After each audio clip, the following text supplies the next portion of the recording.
সুপ্রিয় দর্শক আসসালামু আলাইকুম।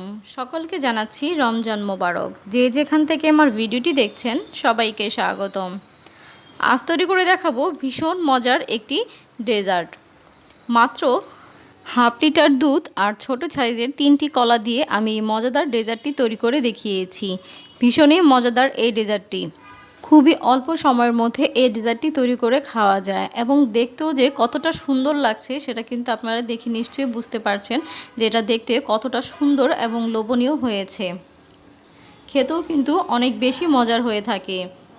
আপনারা চাইলে এইভাবে এই ডেজার্টটি তৈরি করে খেতে পারেন। আমার এই ভিডিওটি দেখে যদি এই ডেজার্টটি কেউ তৈরি করে খেয়ে থাকেন তাহলে অবশ্যই আমাকে কমেন্ট বক্সে কমেন্ট করে জানাবেন। চলুন তাহলে আর কথা না বাড়িয়ে আমরা মূল রেসিপিতে চলে যাই। ভীষণ মজার এই ডেজার্টটি আমি কিভাবে তৈরি করে নিলাম সেটাই এখন দেখিয়ে দিব। চলুন তাহলে দেখে নেই। ডেজার্টটি তৈরি করার জন্য প্রথমে আমি এখানে ছোট সাইজের 3টি কলা নিয়েছি। আপনারা যদি বড় সাইজের কলা নেন তাহলে একটি কলা নিলেই হবে, আর যদি মাঝারি সাইজের কলা নেন তাহলে দুটি নিতে হবে। আমার কলা যেহেতু একেবারেই ছোট তাই আমি এখানে 3 পিস কলা নিয়েছি। কলাগুলোকে আমি ছিলে নিয়েছি। এখন একটি কাঁটা চামচের সাহায্যে আমি কলাগুলোকে ম্যাশ করে নেব।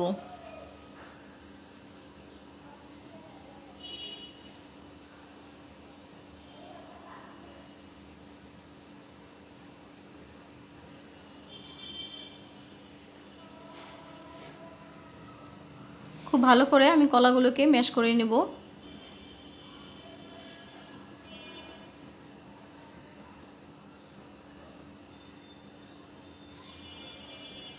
দেখতে পাচ্ছেন সবগুলো কলা আমি খুব ভালো করে ম্যাশ করে নিয়েছি। মিহি হয়ে গিয়েছে কলাগুলো। এখন আমি কলাগুলোকে একটি পাত্রে ঢেলে নিচ্ছি।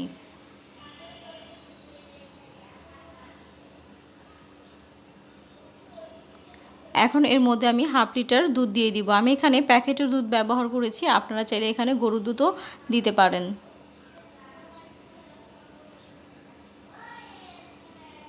এখন এর মধ্যে দিয়ে দিব 1/4 কাপ কর্নফ্লাওয়ার, 1/4 কাপ চিনি, দিয়ে দিব সামান্য পরিমাণে লবণ। এবারে একটি হ্যান্ড উইক্সের সাহায্যে সবগুলো উপকরণকে একসাথে খুব ভালো করে মিশিয়ে নেব।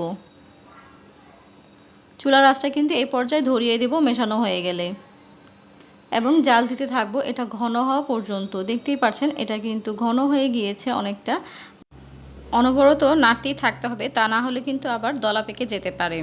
আমি খুব ভালো করে নেড়েচেড়ে নিচ্ছি। দেখতেই পাচ্ছেন এটা কিন্তু অনেকটা ঘন হয়ে গিয়েছে। এটা যখন ঠান্ডা হয়ে যাবে তখন কিন্তু এটা বসে যাবে। এখন এই পর্যায়ে আমি দিয়ে দিচ্ছি এর মধ্যে ভ্যানিলা এসেন্স সামান্য পরিমাণে।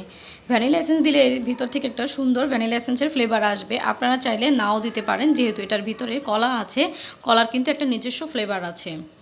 এখন আমি ক্যারামেল সসটা তৈরি করার জন্য আমি এখানে 1 টেবিল চামচ চিনি দিয়ে দিয়েছি ফ্রাই প্যানে, এবং অন্য একটি কাপের মধ্যে হাফ কাপ পরিমাণ পানি নিয়েছি এবং 2 টেবিল চামচ কর্নফ্লাওয়ার নিয়ে এটাকে ভালো করে গুলিয়ে নিচ্ছি।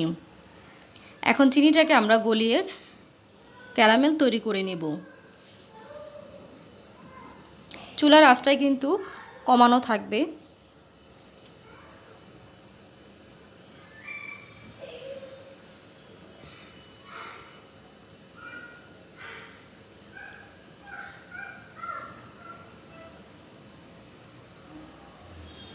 দেখতে পাচ্ছেন ক্যারামেলটি কিন্তু হয়ে গিয়েছে। এর থেকে বেশি আর কালার করব না, তাহলে কিন্তু আবার তিতা হয়ে যাবে খেতে। তো এখন এর মধ্যে আমি যে কর্নফ্লাওয়ারটা গুলিয়ে রেখেছিলাম পানি দিয়ে, সেটা এখন এর মধ্যে দিয়ে দিব এবং সাথে সাথে খুব ভালো করে নেড়ে মিশিয়ে নেব। দেখতেই পাচ্ছেন কত সুন্দর একটি কালার এসেছে, মানে পারফেক্ট একটি ক্যারামেল তৈরি হয়েছে। একটু ভালো করে নেড়ে চেড়ে মিশিয়ে আমি চুলা থেকে নামিয়ে নেব। এখন আমি যে দুধের মিশ্রণটা তৈরি করে রেখেছিলাম দুধ কলার, সেটা আমি একটি বাটিতে ঢেলে দিলাম এবং কিছুটা সময় আমি এটা নর্মাল ফ্রিজে রেখে একটু সেট করে নিয়েছি। এখন এর মধ্যে আমি কলা ছোট ছোট করে কেটে এইভাবে কলা দিয়ে সাজিয়ে দিচ্ছি।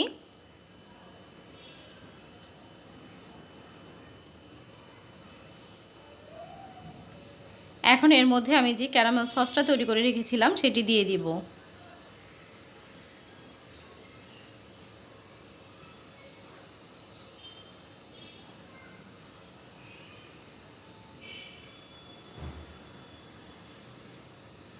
চারদিকে খুব ভালো করে ছড়িয়ে দেব। দেখতেই পাচ্ছেন, দেখতেই কিন্তু অনেকটা সুন্দর হয়েছে এবং খেতেও কিন্তু আলহামদুলিল্লাহ অনেক বেশি মজার হয়েছিল। তো আশা করছি আমার এই ভিডিওটি আপনাদের কাছে খুবই ভালো লাগবে। আপনারা অবশ্যই বাসায় একবার হলেও ট্রাই করে দেখবেন যে কেমন হলো। আমার এই ভিডিওটি যদি আপনাদের কাছে ভালো লেগে থাকে তাহলে অবশ্যই লাইক, কমেন্ট এবং শেয়ার করে দিবেন এবং আমার চ্যানেলে যারা নতুন আছেন তারা অবশ্যই চ্যানেলটিকে সাবস্ক্রাইব করে বেল আইকনে ক্লিক করে অল বাটনে ক্লিক করে রাখবেন। তাতে আমি ভিডিও আপলোড করার সাথে সাথে সবার আগে নোটিফিকেশন পেয়ে যাবেন। আর যারা অলরেডি আমার চ্যানেলটিকে সাবস্ক্রাইব করে রেখেছেন তাদেরকে অসংখ্য ধন্যবাদ। আবারও হাজির হব নতুন কোনো ভিডিও নিয়ে। আজ এই পর্যন্তই। আল্লাহ হাফেজ।